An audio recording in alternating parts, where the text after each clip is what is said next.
Hello guys, I am Praveen Shukla. So today I want to make new videos on construction. But in construction you have to know something about the construction.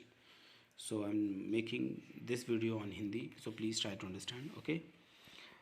चलो guys, तो आज मेरा topic है construction, लेकिन construction से पहले आपको कुछ चीज़ों को ध्यान देना पड़ेगा। जैसे फॉर एग्जांपल कि आपको ये पता होना चाहिए कि व्हाट इज़ रे, लाइन सेगमेंट, पॉइंट, ये सब चीज़ें आपको पता होना चाहिए। ठीक, तो आज मैं आपको बताने वाला हूँ कि व्हाट इज़ पॉइंट।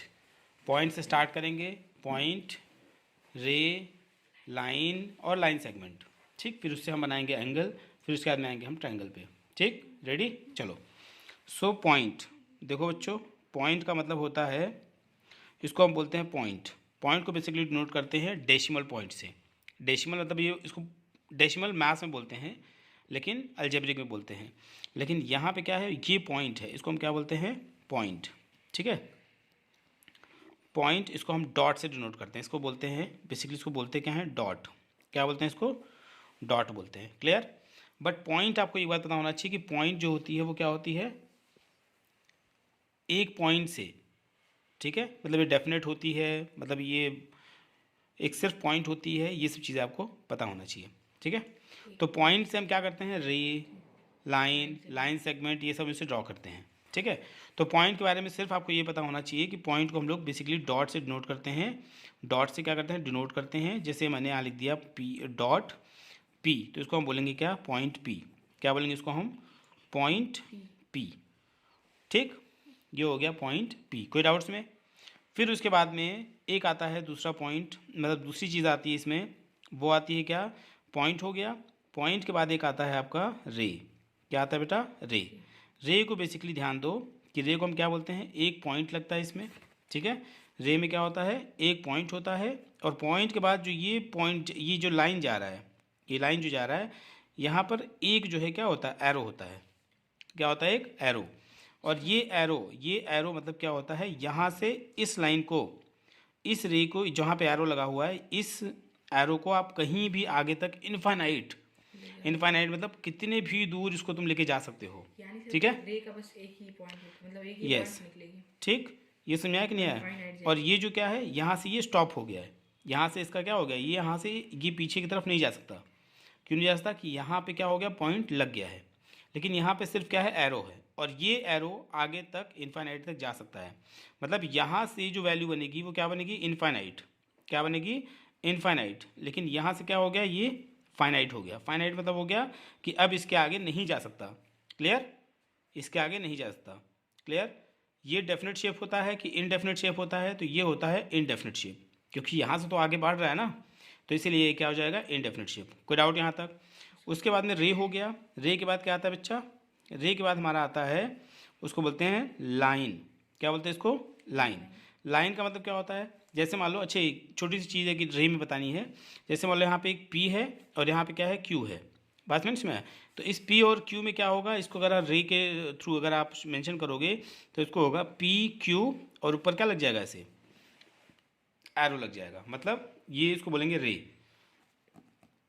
तो इसको क्या बोलेंगे, पी क्यू रे। रे मतलब रे, क्या पी क्यू क्या है, रे है, पास में है। और इसका डायरेक्शन है, कि इसका डायरेक्शन है कि पी से लेकर क्यू तक की तरफ जा रहा है, पास में है। लेकिन अगर तुम ऐसे लिखोगे क्यू पी, फिर ऐसे लगाओगे, तो ये क्या हो जाएगा, गलत तरीका हो जाएगा। ऐसे नहीं लगाना है आपको, क्योंकि जहाँ से वो जा रहा है, जहाँ से उसका फाइनाइट शेप है, फाइनाइट से लेके इनफाइनाइट तरफ, जहाँ की तरफ वो मूव कर रहा है, नहीं लगा सकते क्यों? नहीं, वहाँ आप नहीं लगा सकते। ठीक है, तो पी क्यू, क्योंकि पी से स्टार्ट हो रहा है ना, पी क्यू, तो पी क्यू से, क्योंकि एरो यहाँ की तरफ जाएगा, ये एरो दिखा रहा है कि पी और क्यू का जो डायरेक्शन होगा वो राइट साइड की तरफ है। अगर आप क्यू पी उसके ऊपर रे लगाएंगे तो ये क्या हो जाएगा, गलत हो जाएगा। क्लियर, ये कोई डाउट है इसमें, यस। आगे बढ़ाइए, लाइन, पीछे भी लिख सकते हैं। नहीं, ठीक, क्यू आप कहीं भी लिख सकते हैं, यहाँ भी लिख सकते हैं, यहाँ भी लिख सकते हैं, यहाँ भी लिख सकते हैं, कहीं भी लिख सकते हैं। लेकिन मेरे कहने का मतलब ये है कि ये जो पी क्यू आप बना रहे हो, मेंशन कर रहे हो, ये पी क्यू इस तरीके से आपको लिखेंगे, क्योंकि ये जो डायरेक्शन है, ये डायरेक्शन मेंशन कर रहा है कि yes where it is moving from P to Q और क्यू टू पी। लेकिन ये मेंशन होना चाहिए कि पी से क्यू जा रहा है, तो पी से क्यू जा रहा है, इसका मतलब इसका रे का डायग्राम जो फॉर्म होगा, ये पी से क्यू हो रहा है। क्लियर। अब आइए लाइन पे। नेक्स्ट, कोई कन्फ्यूज़न नहीं है ना? गुड। लाइन, लाइन में बेटा एक चीज़ आप ध्यान रखिए कि ये जो लाइन होता है, लाइन का मतलब होता है ये इनफाइनाइट होता है। इनफाइनाइट का मतलब क्या होता है कि यहाँ से यहाँ पे पॉइंट अगर आप लगा दोगे, यहाँ पॉइंट लगा दोगे, यहाँ से भी ये एरो के थ्रू जा सकता है, लेफ्ट की तरफ भी और राइट की तरफ भी। बात में, तो इसको हम क्या बोलते हैं? लाइन बोलते हैं। बात में इसमें लाइन का मतलब क्या होता है कि ये लेफ्ट भी जा सकता है और राइट भी जा सकता है, और ये इनफाइनाइट होता है। ये जो शेप होता है, लाइन जो होता है, वो क्या होता है? इनफाइनाइट होता है। इनफाइनाइट का मतलब कि ये लेफ्ट से भी आगे बढ़ सकता है और राइट से भी आगे बढ़ सकता है। क्लियर?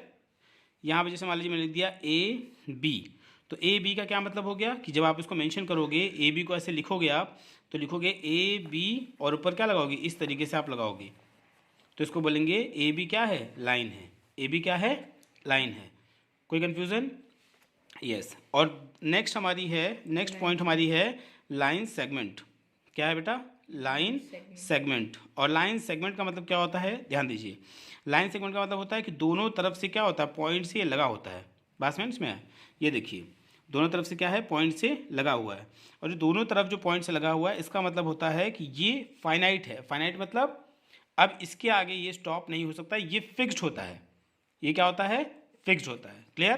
तो यहाँ पे अगर मैंने लिख दिया सी डी, तो सी डी की जो वैल्यू होगी, कुछ वैल्यू इसकी दी होगी, 4 सेंटीमीटर, 5 सेंटीमीटर, 6 सेंटीमीटर, कुछ भी दे सकता है। तो इसका मतलब ये क्या हो गया? ये वैल्यू फिक्स्ड हो गई। बस में, तो इसको हम क्या बोलते हैं? Line segment. और इसको अगर हमें मेंशन करना हो लाइन सेगमेंट को, हम लिखेंगे सी डी और ऊपर क्या लिख देंगे? ऐसे। ये जो मेंशन कर रहा है, ये जो लाइन सेगमेंट मेंशन कर रहा है, ये होगा कि ये क्या है? डेफिनेट शेप है। इसकी डेफिनेट शेप है। कौन सी शेप है इसकी? डेफिनेट शेप है। डेफिनेट मतलब कि अब ये इससे आगे नहीं बढ़ सकती। ठीक है? ये क्या हो गई? फिक्स्ड हो गई। अब आपको ये बात पता होना चाहिए कि मैंने बताई पॉइंट, रे, लाइन, लाइन सेगमेंट। पॉइंट से हर कोई निकल रहा है, पॉइंट से रे भी निकल रहा है, पॉइंट से लाइन भी निकल रहा है, पॉइंट से लाइन सेगमेंट भी फॉर्म हो रहा है। ठीक है? बात समझ में? यस। तो इसमें कोई डाउट है आपको? यस। लेकिन अब एक छोटी सी चीज़ मैं बताने जा रहा हूँ, ट्रायंगल। ट्रायंगल और एंगल। ठीक है? ट्रायंगल बेसिकली क्या होता है, यहाँ ध्यान दीजिए कि यहाँ पे मैं आपको बताऊंगा पहले कि एंगल, एंगल कैसे फॉर्म हो रहा है। दो रेज जब एक पॉइंट पे मिलते हैं, जैसे मान लो मैं बताने जा रहा हूँ एंगल्स के बारे में। एंगल, ठीक है? तो एंगल में क्या होगा? जैसे मान लीजिए एक पॉइंट है, ठीक? एक पॉइंट है, एक पॉइंट का रे यहाँ से यहाँ जा रहा है, बस में, और एक पॉइंट का रे जो है आपका यहाँ से यहाँ जा रहा है, बस में। तो ये जो दो रे हैं, दो रे एक अगर पॉइंट पर मिल रही हैं, two rays when meet at one point, okay, when two rays meet at one point, so this is called what? Angle. इसको हम क्या बोलते हैं? इसके जो पोर्शन अंदर वाले पोर्शन हैं, इसको हम क्या बोलते हैं? एंगल। इसको हम क्या बोलते हैं बेटा? एंगल। क्यों? क्योंकि इस कितने एंगल पर ये दोनों आपस में मीट कर रही हैं। यस। तो इसको हम क्या बोलते हैं? एंगल। और इसको हम वर्टेक्स भी बोलते हैं, बात में समझाएंगे इसमें, या फिर इसको हम कॉमन पॉइंट भी बोलते हैं। कॉमन पॉइंट क्यों? क्योंकि दो रेज इसके इस पॉइंट पर मिल रही हैं, इसीलिए इसके लिए भी यही पॉइंट और इसके लिए भी यही पॉइंट। तो जो मीटिंग प्लेस है इनकी, जो कॉमन मीटिंग है, वो कहाँ पर है? जैसे मान लीजिए मैंने इसको लिख दिया ए, इसको लिख दिया बी और सी, तो ए जो है वो आपका क्या है? कॉमन पॉइंट हो गया। Common point means where this two rays are meeting, so that is called what? Common point. Clear? इसको हम बोलते हैं आर्म। आर्म मतलब क्या होता है? ये फर्स्ट आर्म और ये सेकेंड आर्म, और ये दोनों आर्म जो है वो पॉइंट ए पर मीट कर रही हैं, इसको हम बोलते हैं बेसिकली ए को कॉमन पॉइंट। कोई कन्फ्यूज़न? यस। सो गाइज, ये मेरा वीडियोस था अबाउट लाइन सेगमेंट, रे। It's very easy thing, so try to understand. If you are having any problem, you are getting any doubt, so you can comment me. Bye bye. Thank you. Jai Hind.